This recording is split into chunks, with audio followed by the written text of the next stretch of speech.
are today's headlines. Groups from the judiciary jointly call for Chief Justice Maria Lourdes Sereno to resign from her post. The Department of Justice dismisses the drug-related charges against Peter Lim, Kerwin Espinosa, and many others. And the son of a domestic helper is this year's top-notcher at the Philippine National Police Academy. Good day, I'm Pia Rosas Morato. Welcome to the PNA Newsroom.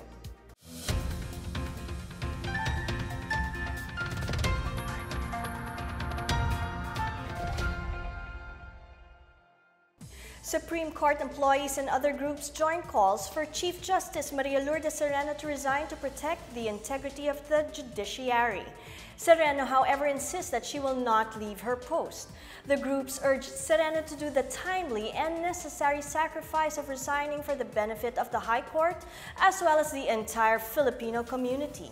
The group said the pending impeachment proceedings have put the entire judiciary in a bad light and the court can no longer endure a prolonged environment that pits officials against each other. Sereno, however, maintained she would not bow down to pressure and step down as demanded by her accusers and critics. The Chief Justice urged her colleagues to dispel all malicious thoughts, denounce gossiping, and preserve their dignity as members of the judiciary. The House Committee on Justice overwhelmingly voted in finding probable cause to impeach Sereno on the grounds of corruption, culpable violation of the Constitution, betrayal of public trust, and other high crimes. The camp of Chief Justice Maria Lourdes Sereno is not threatened by the possibility that former Senate President Juan Ponce Enrile is joining the House's prosecution panel in the impeachment trial against her. Sereno spokesperson Josa Dainla maintains that despite Enrile's expertise, they are confident that the truth is on their side. He said Enrile and the rest of his team will have to contend with disadvantage of prosecuting an inherently weak case.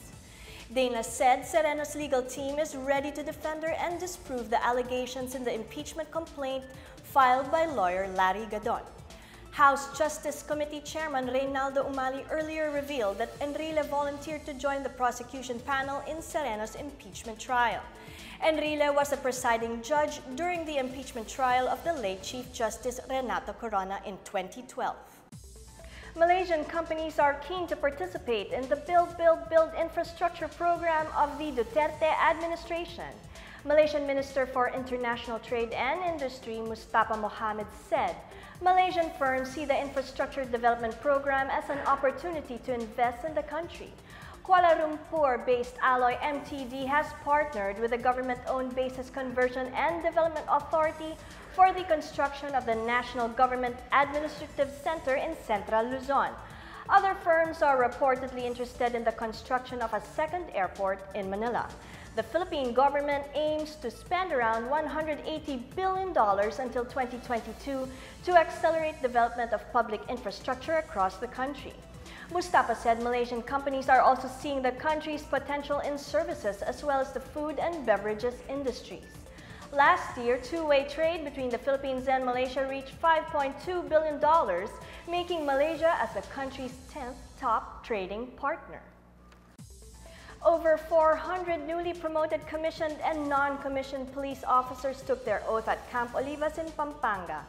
Police Regional Office 3 Director Chief Superintendent Amador Corpus clarified that promotions are not a reward for doing well, but a recognition of their potential to do more. He reminded the promoted policemen to conduct themselves as responsible and disciplined public servants. Corpus also warned the entire police force in Central Luzon not to get involved in any illegal activities. He stressed that he will not tolerate anyone among their ranks who will violate the country's laws. The pinning of ranks was done simultaneously in all levels of command of the Philippine National Police and Pro 3 to give due recognition to the newly promoted police personnel. Still to come, the Department of Justice dismisses the drug-related charges against Peter Lim, Kerwin Espinosa, and many others. The Philippine Red Cross leads the distribution of cash assistance to residents affected by Mayon volcano. These and more when the PNA Newsroom continues.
I will close Boracay. Boracay is a cesspool.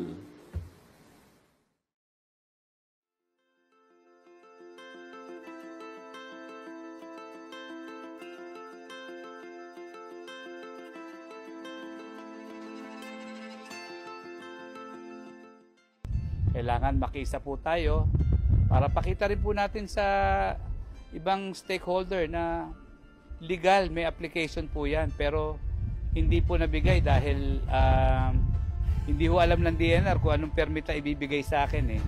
So para sinasabi nila na bakit si West Cove, 6 na giba na po ako. Kaya siguro ito, naniniwala naman ho ako sa kampanya ni Presidente na ngayon parehas ho.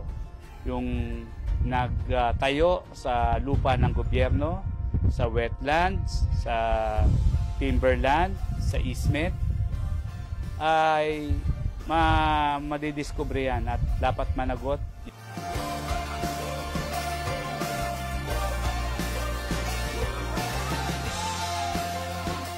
Okay naman po sa mga taga Boracay kasi okay naman yung ginagawa nila. At least lalapad po yung yung dagat. Pabor naman po sila doon, pero hindi naman siguro madali ang paggawa noon. Nag-uumpisa pa lang po. Wala na, parang pangit na, sobrang sikip. Maganda po. Pero sa amin taga Boracay parang siyempre parang tawag nito, parang excited na makita na maganda na yung Boracay, yung malawak na siya. Maganda kasi nga dahil na iba-iba na yung Boracay ba kesa sa dati na mga bata pa kami tsaka ngayon. President, maraming salamat din sa ano na to, sa ngayon yung plano mo dito sa Boracay, para rin to sa Boracay, sa mga basura at tsaka yun.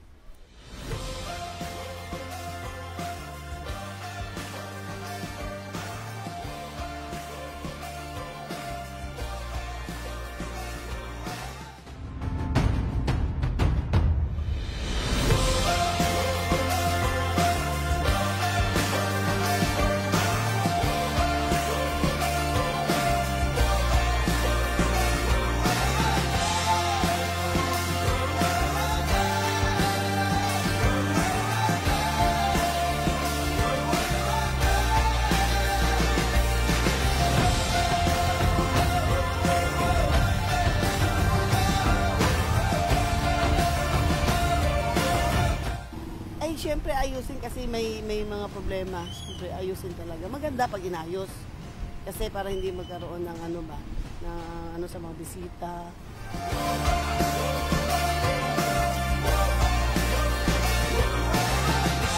Traffic, pero para sa akin advantage siya para iwas baha. Saka yun din para maging malinis na siya. Malinis yung Boracay para din sa atin lahat, sa amin, saka sa mga turista. Pero basta para sa akin mas okay. Kahit pansamantalang maging close, okay din nga. At least pagbalik mo, okay na lahat, 'di ba? Kahit kami na-permission din kasi traffic, late ka sa trabaho, 'di ba?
The Department of Justice junked the illegal drug cases filed against drug lords Peter Lim, Karen Espinosa, and Peter Ko due to lack of evidence. Assistant State Prosecutors John Michael Humarang and Aristotle Reyes dismissed the case for violation of the Comprehensive Dangerous Drugs Act and that the charges were dropped due to discrepancies and inconsistencies in the testimonies against the accused. The DOJ also pointed out that the complainant has failed to present any circumstantial evidence to prove the respondent's illegal drug transactions. The prosecution also considered Lim's denial that he had met with Espinosa and respondent Adorco in Thailand on June 4, 2015, regarding the delivery of 50 kilos of shabu to Espinosa. The CIDG said in its July 2017 complaint that Lim, along with his co-accused Peter Ko, who is currently detained in the New Bilibid prison in Muntinlupa City on drug trafficking charges, and Lovely Impal as among those who supplied illegal drugs to Espinosa's operation. Marcelo Adorco, Espinosa's alleged henchman turned state witness, also claimed Lim had supplied narcotics in staggering amounts to Espinosa for more than 2 years. Communist Party of the Philippines founding chairman Jose Maria Sison and former Bayan Muna representative Saturo Campo were in the list of persons linked to the terrorist label CPP and its armed-doing New People's Army. Also in the list was UN Special Rapporteur on the Rights of Indigenous Peoples Victoria Tauli Corpus, along with known members of groups with connections to the communists and private individuals. Corpus, a former chair of the UN Permanent Forum on Indigenous Issues, was named UN Special Rapporteur in 2014. She lamented that her inclusion in the list is baseless, malicious, and irresponsible. Justice Secretary Vitaliano Aguirre, however, said the list is a product of research and evidence supplied by police authorities and intelligence agencies. The DOJ chief explained that the petition was filed following the termination of the peace talks between the government and the CPP. He also urged critics to challenge the list in the courts and not through the media. President Duterte ordered the declaration of the CPP and PNA-NDF as terrorists due to atrocities committed against civilians and soldiers, as well as their objective to overthrow the government through an armed struggle. The Department of Trade and Industry is considering the halal industry as part of efforts to put Filipino brands in global mainstream markets. Trade Secretary Ramon Lopez said that having more Filipino brands in the mainstream market around the world will help promote Philippine-made goods and facilitate companies in gaining brand equity for their products. He cited that food and beverage brands of Universal Rubina, San Miguel Beer, and Petron are strong players in the Malaysian market. To further expand the market for Philippine products, Lopez said local brands should consider tapping the $3.2 trillion global halal market. Some 28 Filipino companies from food, personal care, cosmetics, and pharmaceutical industries will join the Malaysia International Halal Showcase 2018 next month. Lopez explained that the Philippines must focus on halal-certified goods and services as an industry. He said the DTI is promoting halal certification for Philippine products and services for them to be promoted as clean and of better quality. According to DTI, the Muslim population globally grew from 2.14 billion in 2016 to 2.18 billion in 2017, wherein 32% or some 1.4 billion Muslims are in Asia. The global halal industry is also expected to surge to a $10 trillion market by 2030. Lopez said the Philippines is in close cooperation with Malaysia, Indonesia, and Brunei Darussalam for the development of halal industry here, as majority of the population of these countries are Muslim. The Philippine Red Cross provided cash assistance to residents in 5 barangays affected by the unrest of Mayon volcano. Chairman Richard Gordon led local officials and other Red Cross delegations to distribute 3,000 pesos to over 2,800 families. The PRC also provided relief items, hot meals, medical and first aid services, and drinking water to families affected by the eruption of Mayon volcano. The Red Cross vowed to continue monitoring the situation in Albay and remains on standby to give humanitarian assistance when needed. Environment Secretary Roy Cimatu calls on all concerned stakeholders in Pagudpud, Ilocos Norte to protect the town's beaches before the site becomes another Boracay. Si Mato told local government officials to strictly enforce environmental laws, particularly the Philippine Clean Water Act and the Solid Waste Management Act. He likewise warned town officials that the Pagudpud local government unit would be liable if the environment is neglected under their watch. The DENR ordered the strict implementation of the 25 meters plus 5 meters easement between buildings and the shore. He also ordered officials to prepare a possible influx of tourists to Pagudpud with the closure of Boracay. Up next, the son of a domestic helper is this year's top-notcher at the Philippine National Police Academy. A Filipino worker in Hong Kong launches a fashion exhibit. These and more when the PNA Newsroom returns.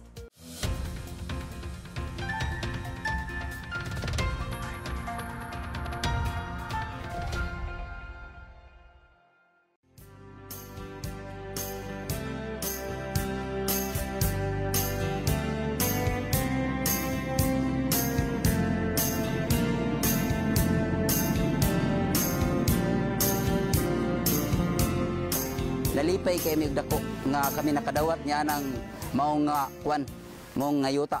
Sa akong paningkamot hantud karon nganing ko niabot ining pangidaronan ako nganing ko nagpasalamat ko sa dar nga pampuday ng programahang kuan gid eta kanina ang nanagiyuta nako kakaron. Karon nga murag dawat na ginako ang titulo sa CLOA. Dako kayong kalipay ug nagpasalamat jud ko sa inyong office dar. Kay dako jud na kaayo og sentimental value nga akong makuptan sa akong kinabuhi tungod kay kini. Dako kaayog ikatabang sa akong pamilya, kasiguruan sa amo ang kabuhayan, pangkabuhayan.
Ipaabot ng ating mahal na Pangulong Duterte sa ating lahat ay mahal niya ang mga taga Mindanao at mahal niya ang mamamayang Pilipino.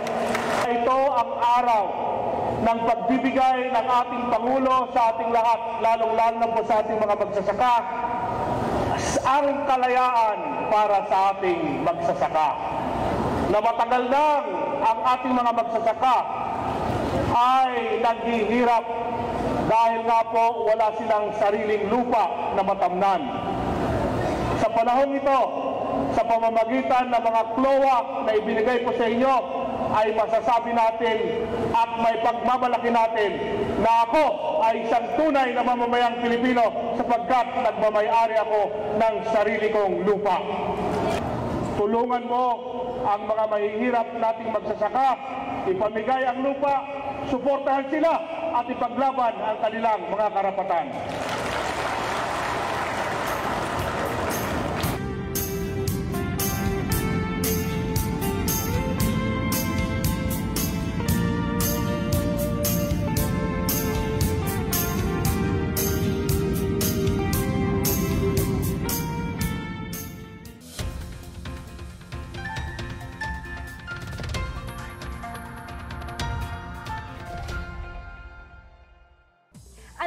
overseas worker's son from Negros Occidental is joining the police force after being recognized as a top-notcher of PNPA Maragtas Class 2018. Topping PNPA Maragtas Class of 2018's Order of Merit is 24-year-old Police Cadet Fritz John Napaninga Vallador of Cabangcalang City, Negros Occidental. He will receive the coveted Presidential Campilan Award and a plaque of merit from President Rodrigo Duterte. Graduating second is Police Cadet Francis Pang-ay Fagkang, 24 of Sakasakan, Sadanga Mountain Province, and he will receive the Vice Presidential Campilan Award and a plaque of merit from Vice President Leni Robredo. Police Cadet Jess Torres Agustin of Anchoqui, Cabayan, Benguet will receive the Secretary of the Interior and Local Government Campilan Award and plaque of merit from graduating third in the Order of Merit. The cadets will be conferred the degree of Bachelor of Science in Public Safety upon graduation and will be appointed to the initial rank of Inspector in their respective service bureaus. PNP Chief Ronaldo De La Rosa said 8 of the top 10 cadets will be joining the elite Special Action Force upon their graduation. The French Navy ship FNS Vendemiaire is in the country for a 4-day visit. The French frigate carrying 200 sailors and officials docked at Pier 9 of the Manila South Harbor on Monday morning. She was welcomed by the BRP Raja Humabon along Corregidor and led to Manila Bay. Flag Officer Captain Richard Gonzaga represented the Philippine Navy in welcoming the crew led by Commander Alexander Blon. Navy spokesman Captain Lued Lincuna said the visit will strengthen ties between the Philippine and French navies. The FEU Street Alliance took the UAAP Street Dance Competition title from the LaSalle Dance Crew in the 2018 edition of the Dance Showdown at the Mall of Asia Arena. FEU performed a near-flawless dance routine that gave the dance crew enough points to dethrone LSDC. LaSalle, which hosted this year's event, came in second, followed by its arch-rival, the UPSDC. Meanwhile, the UST High School Galvanese dancers claimed the inaugural Juniors Division title by beating its closest rival, the high school team of the FEUSA. The high school counterparts of the UE Street Warriors took the third spot. A Filipino worker in Hong Kong is making waves as she opens an exhibit that highlights labor rights and protection of the environment through sustainability. Here's our report. In celebration of National Women's Month, the Philippine Consulate General in Hong Kong opened an exhibit that features costumes made by Filipino household service worker Elpidia Maliksi. The exhibit, titled Sustainable Sunday Couture Domestic Workers Upcycling Fashion, was organized in partnership with the University of Hong Kong. Maliksi's works show the need for a more inclusive dialogue about sustainability, a dialogue that recognizes the connections between sustainability and labor rights, decent work, and HSW's creative contributions to Hong Kong's culture. The exhibit opened at the Consulate General's Gallery on March 4 and runs until March 14. It showcases costumes made of everyday recycled materials such as discarded garbage bags, coffee sachets, and soda can tabs, all designed and created by Maliksi. Consul General Antonio Morales urged Filipino workers to hone their talents and skills while employed here in Hong Kong, so they can use these to achieve their financial and personal goals and aspirations for themselves and their families back home. Mobile catwalks showcasing Maliksi's creations were held on February 25 in various areas in Hong Kong, including Charter Road and Causeway Bay, to promote the exhibition. The exhibit is being held under the auspices of Post-Gender and Development Program and funded by the HKU Knowledge Exchange Office. For the PNA Newsroom, I'm Flane Cervantes. Let's now check out the weather forecast for Metro Manila and the rest of the country.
Let's take another look at today's headlines. Groups from the judiciary jointly call for Chief Justice Maria Lourdes Sereno to resign from her post. The Department of Justice dismisses the drug-related charges against Peter Lim, Kerwin Espinosa, and many others. And the son of a domestic helper is this year's top-notcher at the Philippine National Police Academy. Thank you for watching another edition of the PNA Newsroom. To check out these and other stories, visit the PNA website or follow the Philippine News Agency on Facebook and Twitter. For more stories about the government and how it serves the Filipinos, look for these hashtags in all of our social media platforms and websites. And that's your daily dose of the hottest news and the latest information that you need to know from the PNA Newsroom. I'm Pia Rosas Morato. Good day.